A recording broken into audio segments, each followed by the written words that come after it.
집은 안식처입니다. 우리가 밖에서 열심히 일을 하고 들어갈 집이 있다는 것만 생각해도 마음이 푸근해집니다. 특히 여행을 오랫동안 갔다 와서 집에 들어갈 때는 그렇게 반가울 수가 없죠. 집 근처만 와도 벌써 마음이 포근해지는 것을 느낄 수가 있습니다. 우리 개인의 집이 그러하다면 나라는 더더욱이 그럴 것입니다. 내가 한 나라의 백성인데 기거할, 거주할 땅이 없다라고 하면 그 나라 백성은 매우 불행할 것입니다. 우리가 일제 치하에 있을 때 물론 많은 분들이 일본으로 이렇게 건너간 분들도 계십니다만 그래도 땅이 있어서 주권은 빼앗기고 나라는 빼앗겼지만 땅에서 우리의 땅에서 그래도 살 수 있었던 것만 해도 참 복인 거죠. 이스라엘 백성들을 보면 그렇지 못하잖아요. 자기들의 땅에서 다 쫓겨나서 먼 외국에서 계속 방랑의 삶을 얼마나 오랫동안 해왔습니까? 오늘 말씀을 보시게 되면 그 여호와의 땅에 거주하지 못하게 되는 이스라엘 백성들의 그 모습, 왜 하나님께서 호세아 선지자를 통하여서 너희들은 이제 곧 내 땅에서 거주하지 못할 것이다 라는 예언의 말씀을 주셨는가 하는 것을 우리가 좀 살펴보면서 도전이 되었으면 좋겠습니다. 두 가지 정도를 제가 좀 말씀을 드리려고 하는데, 이 말씀을 생각하면서 거꾸로 그러면 여호와의 땅에 거주할 수 있는 사람은 어떤 사람이냐 하는 것을 같이 생각을 해보면 좋겠습니다. 여호와의 땅에 거주하지 못하는 이스라엘 백성들, 그 이유는 무엇보다도 사랑을 배신했기 때문입니다. 하나님께서는 이스라엘 백성들을 매우 사랑하셨고 이스라엘 백성들도 하나님을 사랑했습니다. 서로 사랑하는 관계였는데 그 사랑을 이스라엘 백성들이 그만 배신을 하고 다른 사랑을 쫓아가게 된 것입니다. 얼마만큼 하나님께서 이스라엘 백성들을 사랑하셨는가 하는 것을 시적으로 표현해 놓은 것이 10절에 나옵니다. 한번 10절 보십시오. 앞부분은 하나님의 사랑의 모습을 그리고 있고 뒷부분은 그 사랑을 배신한 모습을 그려내고 있습니다. 앞부분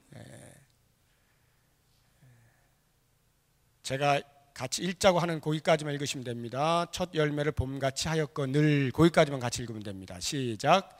옛적에 내가 이스라엘을 만나기를 광야에서 포도를 만남같이 하였으며 너희 조상들을 보기를 무화과 나무에서 처음 맺힌 첫 열매를 봄같이 하였거늘.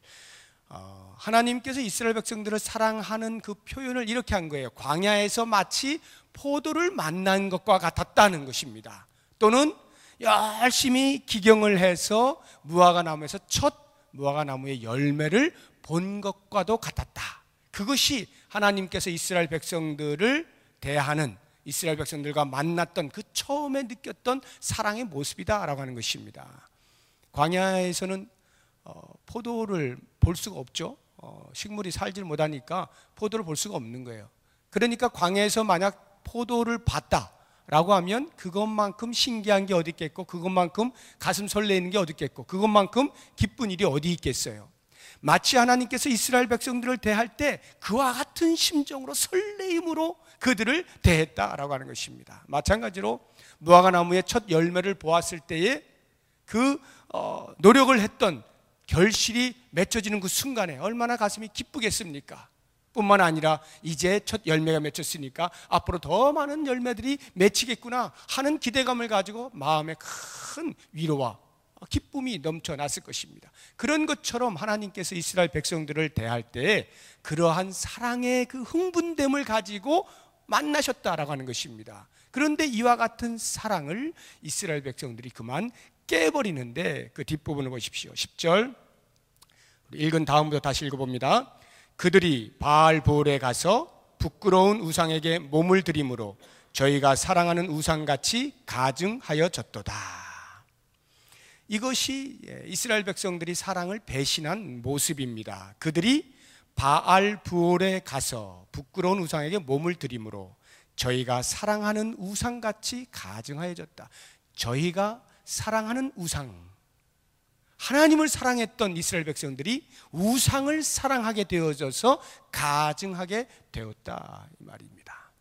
그 우상을 사랑해서 가증하게 된 그 사건이 바알부올이라고 하는 것인데, 바알부올에 가서 부끄러운 우상에 몸을 드렸다는 이 말, 민수기 25장에 보면 가나안 땅에 들어가기 직전에 그 모압 땅 근처에 이렇게 왔을 때에 모압 사람들이 자기들을 공격할까 두려워가지고 그 발람이라고 하는 선지자를 불러다가 이스라엘 백성을 저주하게 만들지 않습니까? 그런데 저주 대신 자꾸 축복의 말이 나오게 되니까 이 모압 왕 발락이 어쩔 수가 없어서 그래도 어떻게 좀 해봐, 계속 그렇게 하니까 성경의 여러 다른 부분으로 이렇게 종합하여 보게 되면 그 발람이 결국 아무리 말을 해도, 예언의 말을 해도 축복만 나오니까 어쩔 수 없어서 결국 그가 꾀를 내어서 한 것이 있는데, 그것이 바로 이 바알부올이라는 것이 부올이라고 하는 그 지명 이름인데, 지명의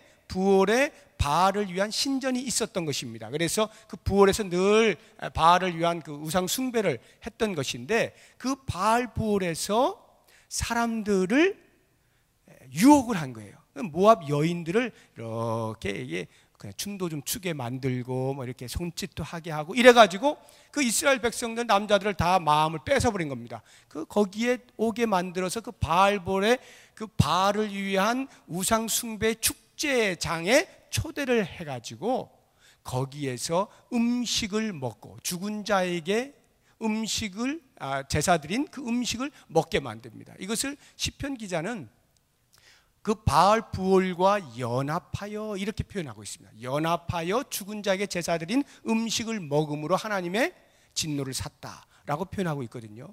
그러니까 단순히 그냥 축제 때 같이 모여 앉아가지고 밥 먹은 정도가 아니라 그 밥 먹었다는 말 자체가 그 우상 숭배에 깊이 관여했다, 이런 말입니다.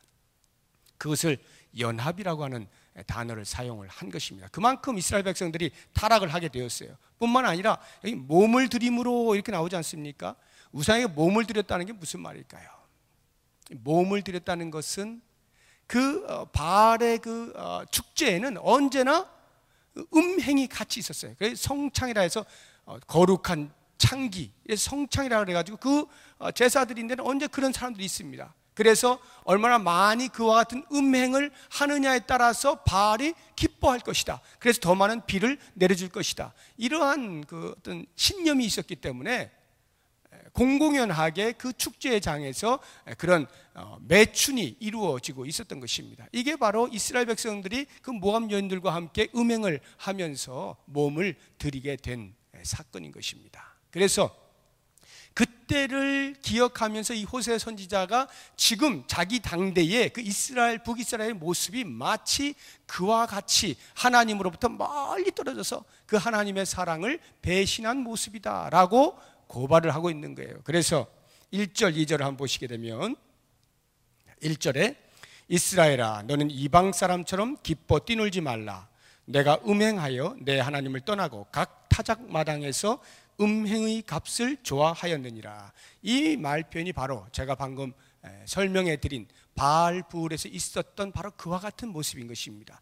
타작마당에서 이제 어떤 그 추수를 해서 얼마나 많은 그 풍성함이 있잖아요. 그것들을 바라보면서 야 기쁘다 하고 하나님께 감사의 제사를 드려야 되는데, 이스라엘 백성들이 하나님이 아닌 우상 바알의 신전에 와가지고 그 바알의 축제에 동참을 하면서 마치 그 바알 축제에 있는 이방인들이 춤을 추면서 나쁜 짓을 하는 그와 같은 모습을 그대로 흉내를 내고 있는 그것을 이야기하고 있는 것입니다. 그래서 그렇게 성창들과 함께 자기들의 그 수확한 것에 대하여 오히려 감사의 마음 하나님이 아닌 그들에게 드리면서 그들에게 돈을 줘가면서 음행을 저지르고 매춘을 하고 하는 이러한 행위들을 가리켜서 음행의 값을 좋아했다라고 이렇게 표현을 하고 있는 것입니다.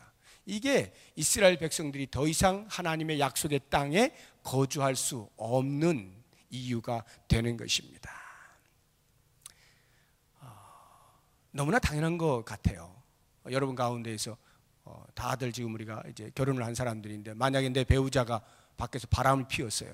그것을 알고서야 어떤 성인 군자가 그래도 들어와, 괜찮아, 집에 들어와, 나랑 같이 자자, 이럴 사람이 어디 있겠어요? 못 들어오는 거죠. 뭐 나중에 어떤 뭐 목적에 의해서 용서하고 뭐 이런 일은 있을 수 있겠습니다만, 당장 우리의 감정이 바람 피웠다는데 그래 괜찮아 들어와 뭐 어때, 이러는 사람은 아무도 없죠.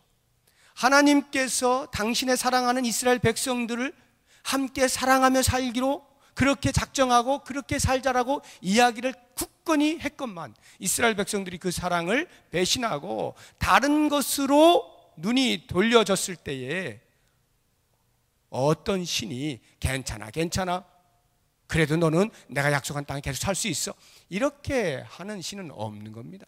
하나님께서 그 이스라엘 백성들의 배신한 그 대가로 여호와의 땅, 약속의 땅에서 쫓겨내보내는 것입니다. 그래서 아수르에 의해서 멸망을 당하게 만들고 애굽으로 다시 돌아가게 만들고 사방으로 유리하면서 살도록 한 것이 바로 이와 같은 첫사랑을 잃어버렸기 때문인 것이죠. 그렇다고 하면 오늘 우리가 이 말씀을 보면서 우리의 삶 가운데에서 과연 나는 하나님과의 그 사랑의 관계가 계속하여 잘 유지가 되고 있는가 하는 것을 점검을 해볼 필요가 있습니다. 나는 하나님과의 그 첫사랑이 계속하여 점점 더 그 사랑이 풍성해지고 있는가, 이 부분을 오늘 이 저녁에 점검하시면서, 만약에 식어져 있다고 한다면, 조금 멀어져 있다고 한다면, 하나님으로부터 떠나 있는 삶을 살았다고 한다면, 주님 저에게 첫사랑을 회복시켜 주십시오, 제가 주님을 더 많이 사랑합니다, 주님께로 나아갑니다, 이런 간절한 기도를 하면서 주님과의 사랑을 회복할 수 있는 귀한 밤이 되기를 주의 이름으로 축복합니다. 두 번째, 왜 하나님께서 이스라엘 백성들로 하여금 여호와의 땅에서 거주하지 못하도록 쫓겨내 보내셨는가? 그것은 그 사회가 총체적으로 부패해버렸기 때문에 그렇습니다. 9절을 한번 보십시오. 9절 같이 읽어봅니다. 그들은 기브아의 시대와 같이 심히 부패한지라 여호와께서 그 악을 기억하시고 그 죄를 벌하시리라. 심히 부패했어요. 사회 전체가 총체적으로 부패했는데요, 그것을 비유하기를 기브아의 시대와 같이 이렇게 표현을 하고 있습니다. 이 기브아의 시대가 어떤 시대이길래 그때처럼 심히 부패했다라고 말하는가? 이 기브아는 사사기 19장부터 21장까지 쭉 기브아에 대한 사건이 나오는데요, 이런 겁니다. 한 레위인이 있었습니다. 그 레위인이 첩을 얻었어요. 레위인이 왜 첩을 얻었는지 모르겠습니다만 아무튼 첩을 얻었습니다. 그런데 이 첩이 그만 음행을 하고 다른 남자를 쫓아간 거예요. 그래서 쫓아가가지고 그것을 다시 데려다가 이제 집으로 가자 하고 가는 길입니다. 가는 길에 한 집에 머물렀습니다. 이제 밤이 어둑어둑해가지고 어느 노인 집에 머물렀는데, 그 동네 사람이, 거기가 기브아예요. 그 기브아가 베냐민 지파가 땅을 기업으로 받은 곳의 한 장소입니다. 이 기브아에서 이제 기거하면서 한 노인의 집에 이렇게 이제 하룻밤 자고 이제 그 아침에 떠나려고 하는데, 그날 밤에 그 기브아에 사는 사람들이 마치 그 롯이 천사들을 영접했다가 그 동네 사람들이 와가지고 그 손님 내놓으라고 했던 그 창세기 기억나시죠?